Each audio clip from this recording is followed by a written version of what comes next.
다같이 묵도하심으로 서은태 목사의 경건 계획에 먼저 드리겠습니다.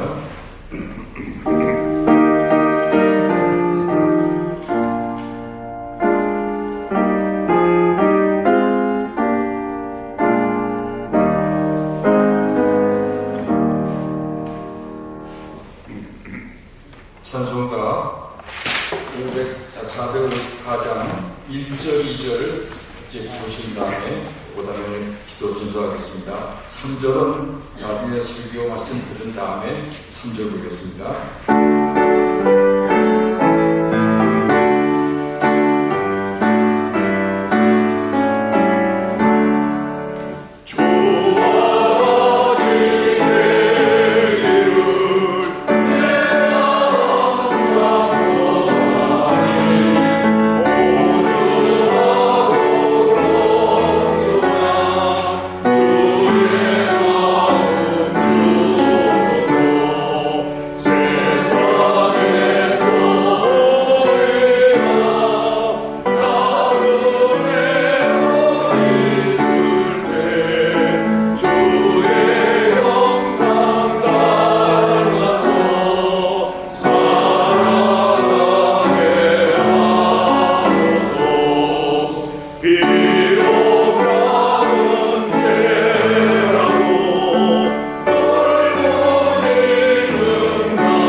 고학교의 원로 목사이신 김창현 목사님께서 기도해 주시겠습니다.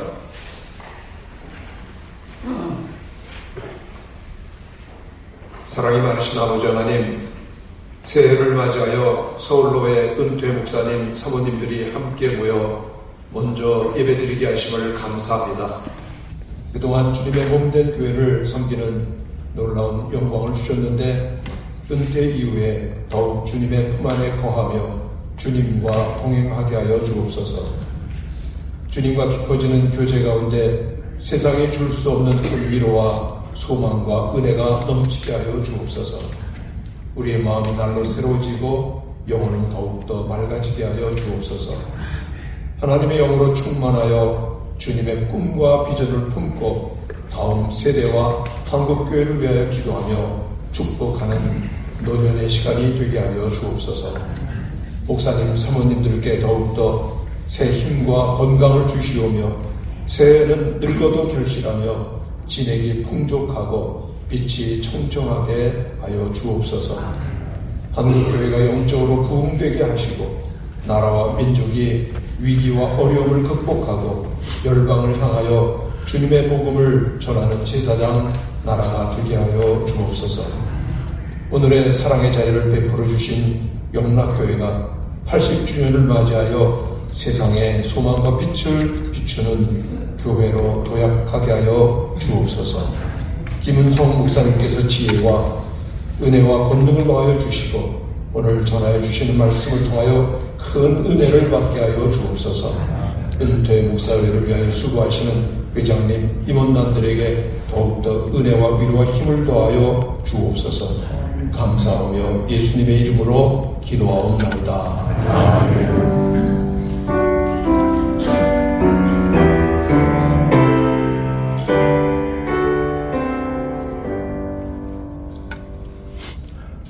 오늘의 말씀은 마태복음 13장 33절 한 절입니다. 제가 대독하겠습니다.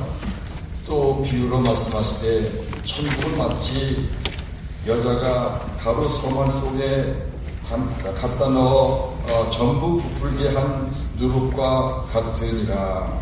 아멘. 오늘 바쁘신데 또 이렇게 영락교회 담임 목사 되시는 김은성 목사님께서 말씀해 주셔서 너무나 감사합니다. 오늘 말씀의 제목은 적은 누룩의 소망이라는 제목으로 말씀 전할 때 많은 은혜 받으시길 바랍니다. 하필이면 오늘 이렇게 어르신들 오신 날, 제일 또 추운 날, 참 일이 안 되려면 이상하게 안 돼요. 그리고 하여튼 성령님께서 따뜻하게 해주시길 바랍니다. 추운 날 와주셔서 감사드리고요. 우리 목사님들 다 이미 은퇴하셨지만 그 어느 때보다도 은퇴한 목사님들이 부러운 때가 아닌가 그런 생각이 들기도 합니다. 왜 그러냐 하면은 제가 1990년에 32살에 담임 목회 시작을 했는데 그때 이제 선배님들께서 천천히 해도 잘 된다, 서두르지 말라 이렇게 하셨어요. 근데 몇 년 지나니까 조금 말씀들이 바뀌어가지고 이상하게 전도가 옛날같이 잘 안 돼, 요새는 전도가 안 돼, 그런 말씀들 하더니 그러다가 또 한 2000년대 들어오니까 현상 유지하는 목사는 목회 잘하는 거야 이렇게 하더니 언제부터인지는 교인이 줄고 있다는 게 각 교단 교세 통계에서 나오기 시작했죠. 그래서 우리 교단도 뭐 매년 적게 줄었을 때가 3만 명, 10만 명 이상 줄어든 해도 있고요. 3년 전에 그 국민일보 미션난 탑 기사가 한국교회 지난 10년 동안 200만 줄었다 이렇게 국민일보에서 나왔습니다. 저는 그거 보면서 한편으로는 놀라고 한편으로는 부끄러웠는데, 우리 교계 신문도 아니고 국민일보는 일반 신문인데 안 믿는 사람들도 그거 다 받아볼 텐데 우리의 부끄러운 걸 가리고 싶은 그런 생각도 들었습니다. 거기다가 이제 코로나까지 이제 오니까 한국 교회만 아직 코로나가 극복 안 됐죠. 지방의 중소도시로 가서 교회들은 그래도 많이 회복됐는데 서울에 규모가 큰 교회일수록 코로나 극복률이 떨어집니다. 그래서 어떤 교회는 코로나 전에 비해서 60%밖에 회복이 안 된 어느 대형 교회도 있고요. 저희 교회도 뭐 코로나 이전에 비하면 출석이 아직 회복이 안 되고 있어서 그래서 뭐 계속 오시라고 얘기하는데 대면으로 예배 드리자고 얘기해도 우리 교회 성도들은 목사님 뭐 열심히 와도 어차피 부속실에서 영상 보는데 집에서 편안히 영상 보겠습니다 그러면서 참 할 말이 없긴 없어요. 근데 하여튼 이게 그런 형편이죠. 우리끼리 위로하기는 이렇게 위로합니다. 뭐 그래도 코로나 동안에 재정은 그래도 뭐 별로 주지 않았어. 또 실제로 우리 교단에 한 5,000명 모이는 어느 교회는 빚이 많았는데 코로나 동안에 뭐 전도도 안 해, 봉사도 안 해, 뭐 아무것도 안 하니까요 돈이 남아가지고 그 부채 못 갚던 걸 다 갚았다고 그러더라고요. 근데 이게 얼마나 오래 갈는지 잘 알 수가 없는 상황이죠. 그래서 참 가슴이 답답합니다. 새벽 기도 때 나와서 하나님 이걸 뭐 어떻게 해야 해결이 될 수 있습니까? 이렇게 하는데 하나님께서 제게 은혜로 주신 말씀이 오늘 읽은 마태복음 13장 33절입니다. 저는 사실 이 한 절 말씀을 몇 년 전부터 붙들고 큰 위로를 받고 있습니다. 첫째 위로는 뭐냐 하면 예수님께서 천국을 말씀하시면서 천국은 어떤 여자가 가루 서말 속에 가져다 넣은 적은 누룩, 그런데 그 가루 서말을 부풀어 오르게 한 적은 누룩 같다고 말씀하셨거든요. 제가 받은 첫 번째 위로는 우리가 적다는 겁니다. 그동안에 우리가 한국 사회의 다수일 거라고 착각을 했었죠. 근데 그건 착시 현상입니다. 우리 한국교회가 굉장히 왕성했던 때도 우리 대한민국의 다수였던 적은 없습니다. 최대로 많이 늘려잡아도 20% 정도였었죠. 그러니까 우리는 한 번도 다수였던 적이 없어요. 그리고 이제 성경 말씀을 읽어보니까 예수님께서도 넓은 길로 가는 사람 많고 좁은 길로 가는 사람은 적다. 그러니까 진짜 그리스도인은 예수님 때나 지금이나 수가 적은 겁니다. 그리고 중세 기독교, 유럽의 중세 때는 전 국민이 다 기독교인이 아닌가라고 생각하지만 그거는 그냥 명목상 그럴 뿐이고 그때도 정말 예수님 안에서 거듭난 사람은 그때도 소수인 거죠. 그러니까 진짜 주님의 사람은 옛날이나 지금이나 소수다. 그러니까 너희가 수가 적다는 것 때문에 놀라거나 충격받지 말아라. 오히려 반대로 이 적은 숫자가 구원받을 건데 주님의 은혜로 거기 포함되게 된 것을 기뻐해라. 이게 주님께서 주신 첫 번째 위로였습니다. 제가 우리 성도들에게 소수로 살아가는 법을 터득해야 된다. 소수는 다수에 의해서 고통받고 다수에게 미움받고 때로는 핍박도 받는 건데 그게 이상한 게 아니고 당연합니다. 그동안 우리 너무 편하게 믿었는데 이제 앞으로는 어렵게 믿으면서도 끝까지 믿음을 포기하지 않는 법을 배워야 됩니다. 그런 얘기를 성도들에게 자주 말씀드리고 있습니다. 한경직 목사님이 한창 목회할 때만 해도 박정희 대통령에게 전화 한 통 하면 뭐 구속됐던 사람들도 다 풀려나기도 하고 그렇던 때가 있었는데 요새는요 우리 교회 말을 듣질 않습니다. 그 동성애 문제만 해도 지난 국회가 차별금지법 해가지고 참 힘들게 했는데 요번에 이 국회는 다르게 우리를 힘들게 하고 있지만은 차별금지법을 다시 발의하진 않았어요 아직은요. 그리고 뭐 그 더불어민주당 그 당직자들이 저한테는 이번 국회 때는 안 할 거다 뭐 그런 얘기를 하긴 했는데 그래도 우리가 참 소수입니다. 우리가 영향력이 없습니다. 그래서 저도 전에는 편안히 살다가 요새는 이제 그런 것 때문에 하지 않던 일들도 하게 됐는데 그 진평연이라는 단체가 있습니다. 진정한 평등을 바라며 나쁜 차별금지법에 반대하는 전국연합 그래가지고 거기 한 500개 정도 시민단체가 가입되어 있는데 거기 이제 불교도 좀 있고요. 천주교도 있고 우리 개신교가 많은데 제가 이제 거기 몇 년째 대표를 맡아가지고 국회의원들도 만나서 설득도 하고 또 국회 앞에 가서 1인 시위 제가 먼저 하고 그 다음에 이영훈 목사님도 하고 뭐 이찬수 목사님도 하고 그런 것도 하고 그래도 다 우리를 우습게 보지 우리 교회가 하는 말을 듣질 않아요. 참 소수의 슬픔 요새 우리가 그걸 경험하고 있는 거죠. 그래도 소수로 살아가는 법을 터득해야 되겠다. 소수인 걸 기뻐하자 이런 생각을 하고 있습니다. 그게 이제 첫 번째 제게 주신 은혜입니다. 소수로 선택된 것을 기뻐해라. 그 다음에 두 번째 주님께서 제게 주신 은혜는 소수이긴 하지만 능력이 있다는 겁니다. 왜 그러냐 하면 가루 서마를 소수인 이 누룩이 부풀어 오르게 만드니까요. 적지만 적은 것이 큰 것을 변화시키니까요. 그래서 우리가 진짜 그리스도인이기만 하다면은 우리로 인해서 우리 주변에 변화가 일어날 줄 믿습니다. 이게 이제 우리의 소망인 것이죠.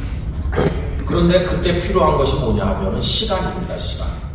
옛날에 먹을 거 없을 때 어머니들이 밀가루 반죽해가지고 그 속에다가 이스트 누룩을 넣어갖고 반죽해서 아랫목에 뜨뜻한 데다가 덮어 씌워놓고 나가면 하루 종일 기다리면 저녁 때가 되면 이렇게 부풀어 오르거든요.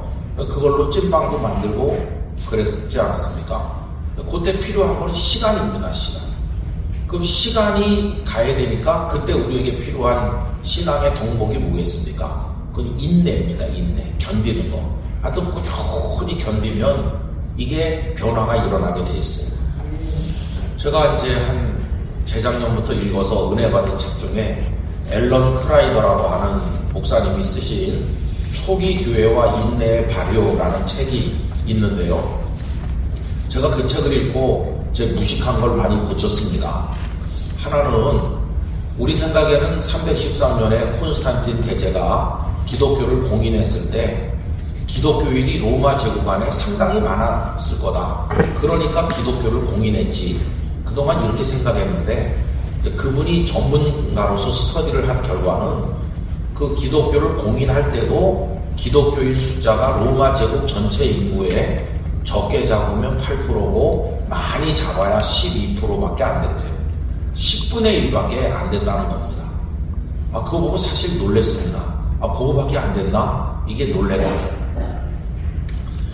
예수님 당시에 로마 제국 인구가 지중해 전체 인구가 한 5천만 됐다고 봅니다. 예수님 당시에. 그러니까 뭐 한 300년 지난 다음이라도 얼마 안 됐을 텐데 10분의 1 정도가 기독교인이었다는 거죠. 그래서 하나 놀랬고요. 그 다음에 두 번째 놀란 건 뭐냐 하면, 그러면 어떻게 복음이 로마 제국 안에 퍼져갔을까? 제가 알던 상식은 예수님께서 지상명령을 말씀하셨으니까 사도 바울을 비롯해서 많은 사람들이 열심히 전도를 했기 때문에 2세기, 3세기 성도들이 전도를 열심히 해서 확장된 게 아닌가. 그동안 그렇게 생각했었거든요. 근데 이제 그분이 교부들의 문헌을 일일이 다 스터디를 해가지고 2세기, 3세기, 4세기 교회 지도자들이 성도들에게 전도를 얼마나 가르쳤나 이걸 조사를 해보고 깜짝 놀란 거는 거의 전도에 대해서 말을 안 했다는 거예요. 그 당시 터툴리안이니 뭐 이레니우스니 폴리카비니 우리가 알고 있는 이런 훌륭한 교회 지도자들이 성도들에게 전도하라는 얘기를 거의 안 했다는 겁니다. 이게 참 놀라운 사실이었어요. 저는 전도로 해서 병된 줄 알았거든요. 근데 그게 아니더라고요. 근데 그분이 새롭게 발견한 건 뭐였느냐 하면은 교회 지도자들이 제일 많이 강조한 건 딱 하나가 눈에 띈대요. 그게 뭐냐 하면 인내입니다. 인내하자. 끝까지 견디자. 나중까지 견디는 자는 구원을 받습니다. 하여튼 견딥시다. 환란이 오고 원형 경기장에 끌려가고 십자가에 매달려 죽는 날이 있더라도 하여튼 우리가 견딥시다. 인내합시다. 이게 매주 설교할 때마다 교회 지도자들이 성도들에게 강조했다는 거예요. 근데 제가 그 책을 읽고 이해가 됐습니다. 그때는 예수님 믿다가 잡혀가는 시대니까 전도가 안 되겠죠. 내 믿음 지키기도 어려운 때니까 가장 중요한 거는 어떻게 하면 믿음을 버리지 않고 순교자가 될 때까지 견딜 수 있냐. 이게 제일 중요하던 때니까 그때는 교회 지도자들이 인내를 강조할 수밖에 없었겠구나 하는 생각이 듭니다. 그러면서 이제 그분이 그 책 속에서 얘기하는 게 그럼 전도 안 했는데 그냥 참고 있기만 했는데 어떻게 복음이 퍼졌겠느냐. 그분이 얘기하는 거는 그 소수가 진짜 기독교인이었다는 거죠. 맛을 잃은 소금이 아니라 짠 맛을 내는 소금이었기 때문에 핍박하면서도 감동을 받았다는 것입니다. 그래서 로마의 귀족들이 며느리를 맞으려고 할 때 정결한 여인을 맞고 싶은데 로마 여자들은 워낙 타락했는데 정결한 여자는 어디 있느냐. 기독교인 가정의 처녀들은 정결하다. 그 다음에 큰 흉년이 들었을 때 다 굶어 죽는데 보고하기를 기독교인들은 굶어 죽지 않습니다. 그 기독교인들은 어떻게 안 굶어 죽느냐 했더니 자기 먹을 걸 나눠서 먹고 자기 먹을 걸 남을 먼저 먹이기 때문에 굶어 죽지 않습니다. 그러니까 황제가 그럼 우리 로마 시민이 다 그렇게 하면 될 거 아니냐. 그러니까 우리는 그거 절대 못합니다. 기독교인만이 예수님의 사랑을 실천할 수 있었던 것이죠. 그래서 그들의 그 기독교인다운 말씀대로 사는 삶을 통해서 입으로 말하지 않아도 복음이 이렇게 퍼져나갔고 그러면서 꼭 인내하면서 참고 견뎠더니 결국에는 승리하게 되었다는 것입니다. 저는 요즘에 대한민국의 사회가 기독교인으로 살기가 어려운 시대가 됐다고 생각합니다. 젊은 아이들이 직장에 가면은 비아냥거리면서 너 아직도 교회 다니냐? 이렇게 비웃는다 그래요. 그런 상황에서 목사 자식들도 교회 안 다니는 척 한다는 이런 비극적인 시대에 어떻게 우리가 버틸 수 있을까 하니까 진짜 짠맛을 내는 소금, 진짜 누룩, 그런 기독교인다운 힘을 가지고 그냥 인내하면서 눈물로 기도하면서 비록 소수지만 진짜 소수로 버티면은 시간이 쭉 지나면 가루 서말이 부풀어 오르듯이 변화의 역사가 나타날 때 그때 우리가 최고의 승리를 거두는 것이라고 믿습니다. 그래서 제가 성도들에게 그 얘기를 자주 했습니다. 젊은 집사님들이 와가지고 목사님 요새 예수 믿는 보람이 어디 있는 겁니까? 죽어서 천국 가는 게 전부입니까?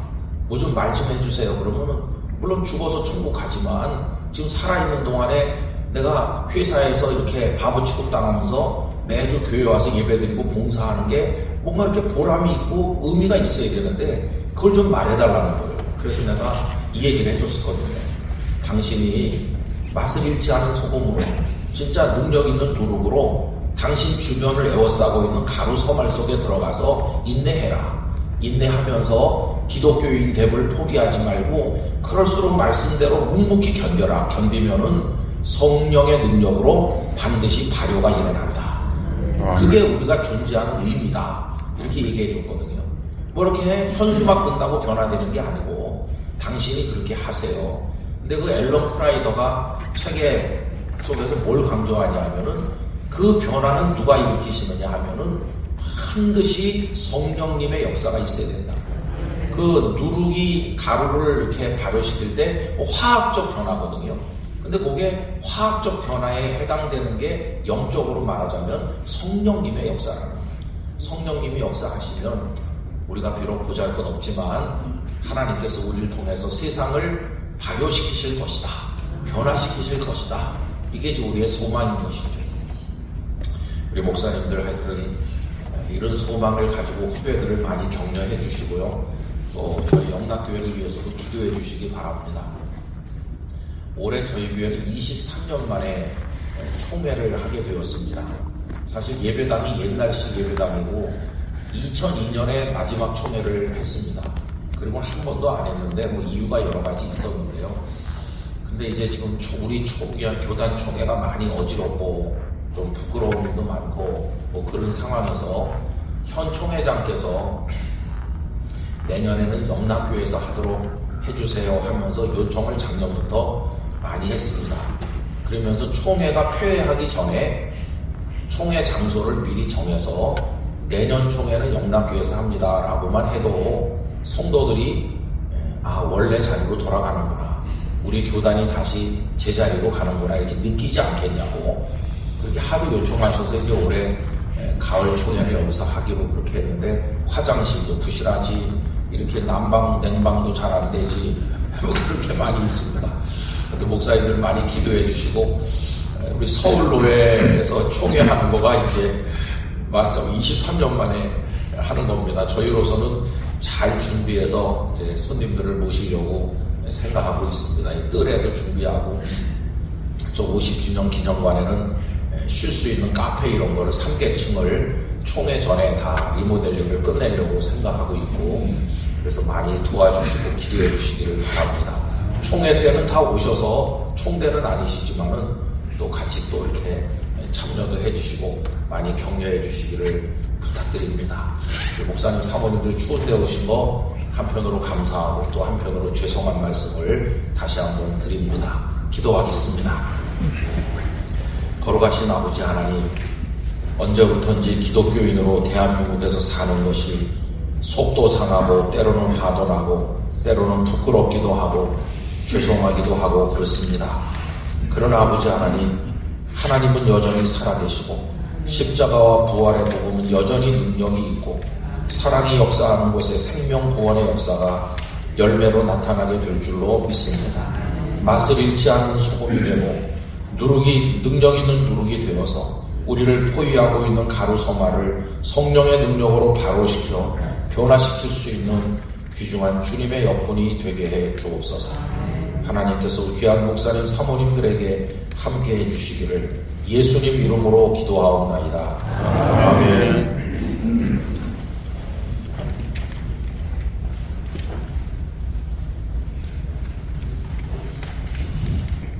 찬송가 454장 3절 부른 다음에 우리 부회장 되시는 유동원 목사님의 축도로 예배를 마치겠습니다.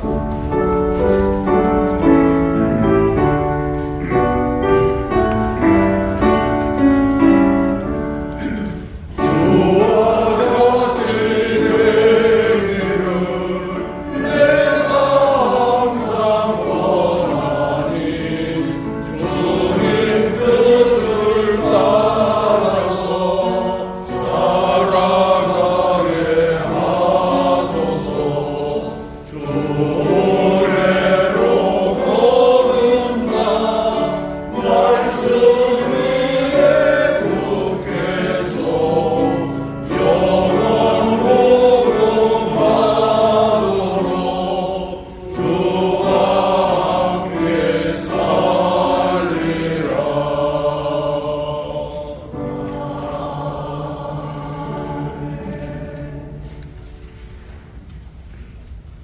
주님, 저희들이 이 시대에 살아가면서 신령하고 깨끗한 것을 위해서는 저희들의 눈과 귀를 밝게 해주시고, 추한 것이나 썩을 것을 위해서 우리가 우리 마음의 시험에 들지 않고 유혹에 빠지지 않도록 살아갈 수 있도록 저희들을 인도해 주시기를 바랍니다.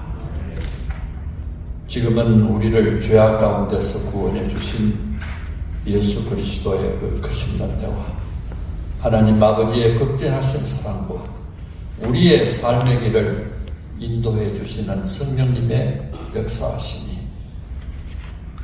우리 한국교회와 또 우리 서울로의 우리 총회, 또 오늘 우리 영락교회, 하나님께서 인도해 주셔서 주님의 축복이 우리 가운데 영원토록 함께 하시기를 간절히 축원하옵나이다. 아멘.